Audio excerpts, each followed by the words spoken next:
दोस्तों, हमारे देश के हर नेता ये कहता है और दावा करता है कि हमने पाकिस्तान को युद्ध के मैदान में 4 बार हराया है। पर मेरा ये मानना नहीं है। मेरा मानना ये है कि पाकिस्तान ने हमें उल्टा युद्ध के मैदान में 4 बार हराया है, 4 बार हमें डिफीट दी है। और ये मैं बात तथ्यों के आधार पर कह रहा हूँ आपके सामने। आप मेरी वीडियो पूरी देखिए, इसके बाद अपने कमेंट के माध्यम से मुझे बताइए कि मैंने जो बात रखी है वो सही है गलत है। हिंदुस्तान का बंटवारा 1947 में हुआ था 15 अगस्त को। जब तक खून के दाग सूखे भी नहीं थे, पाकिस्तान ने हमारे ऊपर हमला कर दिया और खुद सामने नहीं आया था, उसने इनडायरेक्ट हमला किया था। उसने कबायली के भेष में अपने 5000 सैनिक J&K में एंटर करा दिए। तब पाकिस्तान अलग देश था, हिंदुस्तान अलग देश था और J&K एक अलग रियासत थी। वहां का राजा था राजा हरि सिंह। पाकिस्तान की इसके पीछे ये सोच थी कि पाकिस्तान मानता था कि J&K का राजा हरि सिंह हिंदू है, परंतु वहां की जनता वो मुस्लिम है। पाकिस्तान यदि J&K पर हमला करता है तो J&K के जो मुस्लिम हैं वो बगावत करेंगे और बगावत करने के बाद वो पाकिस्तान का साथ देंगे। ये सोच करके पाकिस्तान ने हमारे J&K के ऊपर वाले हिस्से पर 21 अक्टूबर 1947 को हमला कर दिया। जब हमला हुआ था तो राजा हरि सिंह ने भारत सरकार से हेल्प मांगी कि हमारी हेल्प कीजिए, पाकिस्तान ने हमारे ऊपर अटैक कर दिया है। देश के हमारे पहले गृह मंत्री और उप प्रधानमंत्री सरदार वल्लभ भाई पटेल ने बात कही राजा हरि सिंह से, यदि आप J&K को भारत में मिलाते हो, विलय करते हो, तब आपकी हम हेल्प करेंगे। इस शर्त पर राजा हरि सिंह ने भारत सरकार के साथ 26 अक्टूबर को विलय के समझौते पर हस्ताक्षर किए। तब सरदार पटेल ने भारतीय सेना को श्रीनगर के एयरपोर्ट पर उतारा। भारतीय फौज उन्हें खदेड़ते हुए पीछे कर रही थी और 2/3 हिस्से से भारत की सेना ने पाकिस्तानी फौज को पीछे हटा दिया था। तभी नेहरू गलती कर बैठे। नेहरू जी उस यूएनओ में पहुंच गए और यूएनओ में प्रस्ताव रख दिया कि पाकिस्तान ने हमारे ऊपर हमला कर दिया है। यूएनओ ने साफ कह दिया सीज फायर, युद्ध विराम, जिसकी सेना जहां है वो वहीं स्टे हो जाए। इस दौरान इस बीच में पाकिस्तान ने 1/3 हिस्से पर कब्जा कर रखा था और इंडिया ने 2/3 हिस्से पर कब्जा कर रखा था। और उसमें एक शर्त हुई कि नेहरू ने कहा और शर्त मान ली नेहरू ने, जबकि माननी नहीं चाहिए थी। ये शर्त कि J&K में जनमत संग्रह होगा और वहां की जनता जो डिसाइड करेगी जो पाकिस्तान में चाहते हैं या इंडिया में चाहते हैं, उसके आधार पर तय किया जाएगा। ये देश के लिए बहुत भारी भूल साबित हुई थी। उसी लड़ाई में हमारे मेजर सोमनाथ शर्मा शहीद हुए थे। उसी लड़ाई में हमारे देश के 11 से 4 फौजी शहीद हुए थे। पाकिस्तान हर बार वही मुद्दा उठाता है। मैं अब बात कह रहा हूं, उस पर ध्यान दें, हम क्यों हारे। यदि भारतीय फौज को 5 दिन और मिल जाती तो 5 दिन के अंदर अंदर भारतीय फौज पाकिस्तान ने जो हमारा 1/3 J&K पे कब्जा कर रखा है उसको भी आजाद करा लिया होता। आज पूरा J&K हिंदुस्तान का हिस्सा होता। इसलिए पहले ही लड़ाई में हम हारे। किस वजह से? भारतीय सेना जीती मैदान में और हमारे नेता मेज पर आकर के हार गए। वो अच्छा रहा कि मोदी सरकार ने उसको समस्या को निपटा दिया, वो धारा 370 वगैरह सब खत्म कर दी। दूसरी एक और बताता हूं आपको मैं।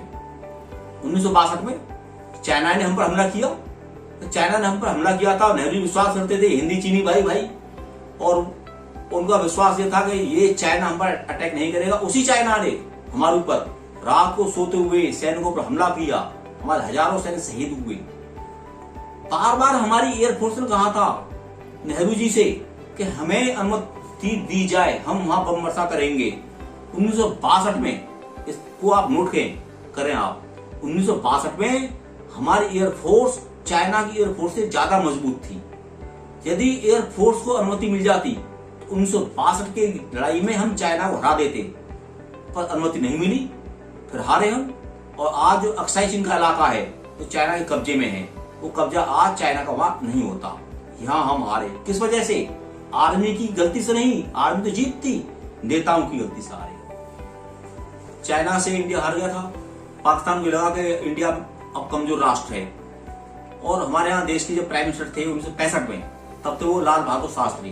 लाल बहादुर शास्त्री नाटक पे थे, सादा उनका पहनावा था, वो धोती कुर्ता।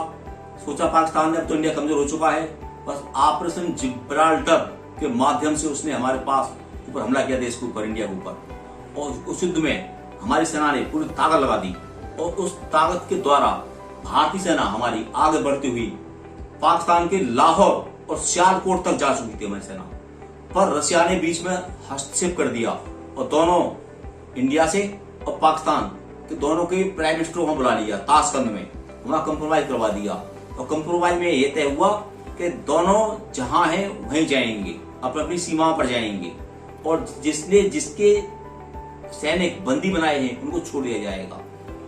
फिर देखिए हमारी सेना जीती। यदि 3 दिन का टाइम और मिल जाता, मात्र 3 दिन का, तो हमारी फौज लाहौर और सियालकोट पर हमारा तिरंगा आज फहराता हमारा।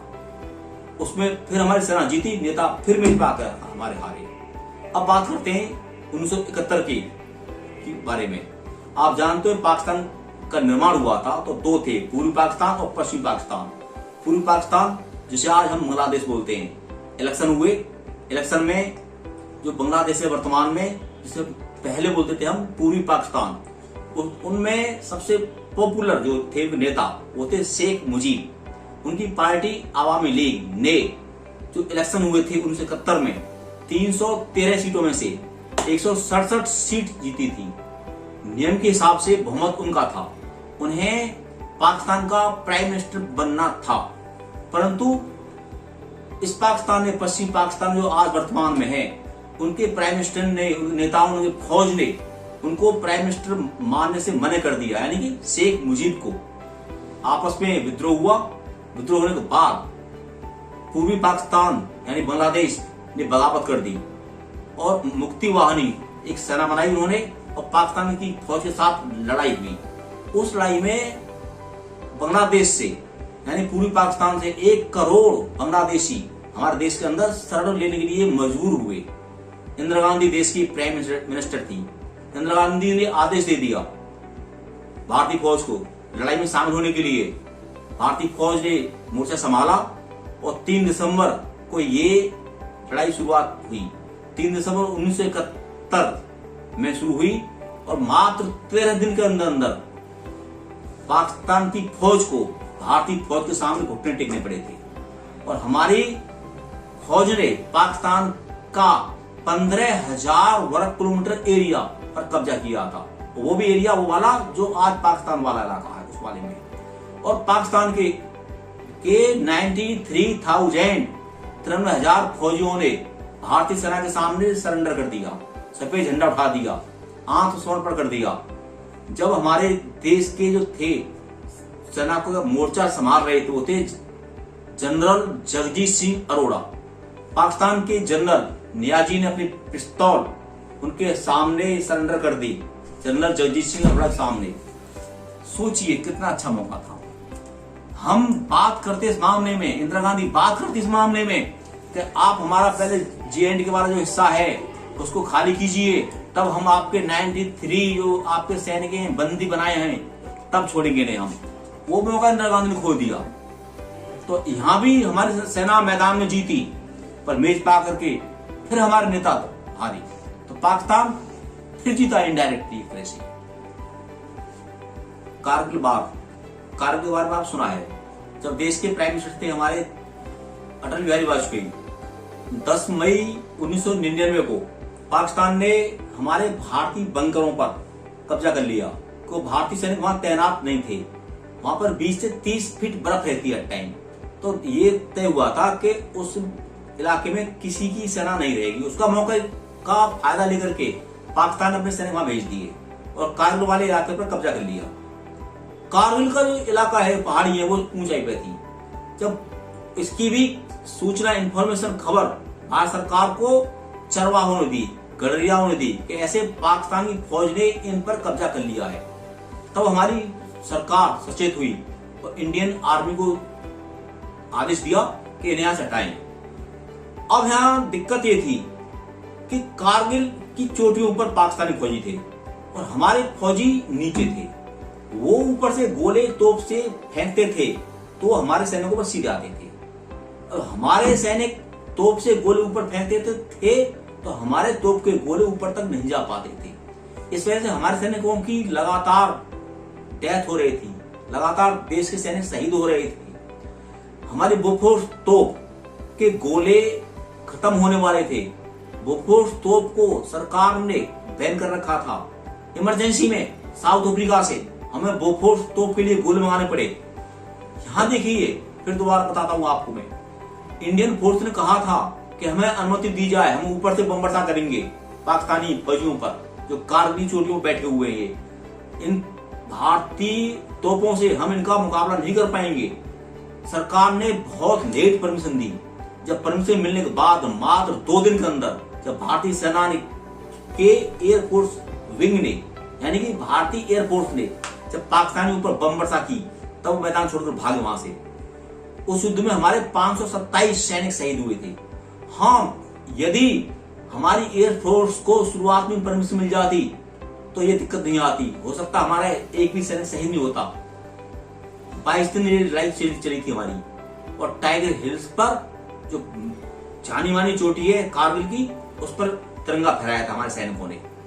तो यहां भी वही बात आती है, भारतीय सेना जीती, परंतु हमारे भारतीय नेता की बात आती है टेबल पर आगे हार जाते हैं। क्यों हारे? भारतीय सेना एयरफोर्स को थोड़ा सा टाइम और देते तो हमारी भारतीय एयरफोर्स, इंडियन एयरफोर्स पाकिस्तानी की सेना को और पीछे खदेड़ देती। पाकिस्तान के प्राइम मिनिस्टर नवाज शरीफ ने अमेरिकी राष्ट्रपति बिल क्लिंटन को फोन किया कि ये बात है, हमें कंप्रोमाइज करवाइए। डर गया पाकिस्तान, बुरी तरह परेशान हो गया। बिल क्लिंटन ने नवाज शरीफ को अटल बिहारी वाजपेयी के बीच में कंप्रोमाइज करवा दिया। फिर हमारे नेता मेज पर आकर हार गए। तो जहां हमारी सेना लड़ाई में मैदान में जीतती है, हमारे नेता मेज पर आते हैं और सारा जीत को बर्बाद कर देते हैं। इसलिए मेरा कहना यह है, हमारी सेना मैदान जीतती है, हमारे नेता मेज पर आकर हार जाते हैं। मैंने जो आपको तथ्य दिए हैं वो सही है गलत है, उस आधार पर आप कमेंट कीजिए। और मेरे channel Sanjeev Bhardwaj education videos को सब्सक्राइब करें, दोस्तों शेयर करें, इससे उनको ये तो मालूम पड़े कि हमारी सेना में कोई कमी नहीं है। कमी कहाँ है? हमारे नेताओं में, जिसकी वजह से हमारे देश हार जाता है। जय हिंद, जय भारत।